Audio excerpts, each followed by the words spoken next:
Ano yan? Papaitan, ma'am. Papaitan. Pampagana. Pampagana. Anong tawag dito, kuya? 300 lang? Anong tawag dito? Sa Bawadi, ma'am. Sa Bawadi Court. Dito sa Bawadi Court, ma'am. Bawadi Court, no? Balik kami dito ulit. Ayan. May maraming pagkain Pilipino dito, guys. Ayan. Meron din silang barbecue. Ayan. Pag pupunta kayo dito, para na rin kayong sa Pilipinas. Ayan. Meron silang pastil, mangga. Ayan, malagkit na kanin. Ayan, nandito. Tapos may mga halo-halo din dito. May balot. Ano ba yung balot ba yun? Ayun, may balot. Ayan, ano to? Wow. O, diba? May fishball. Diba, no?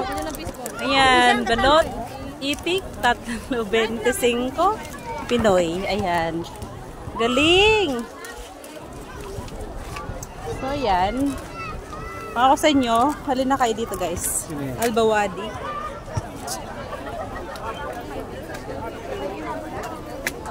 Ayan, dito tayo dyan. Al-Bawadi. Ayan, maraming Pilipina dito, guys. Ayan. Ayan, meron silang sari-saring barbecue. Ayan, may paa sila, Adidas. Kompleto na. Kompleto na, guys. At ito naman yung halo-halo. Halo-halo ni ate. Ayan, halo-halo ni ate. Ayan, sa halagang 10 pesos lang, makakain ka na ng halo-halo. Ayan, may nuts sila dito, peanut. So, all in one. All in one, nandito na. Wow. Actually, maraming dumadayo dito.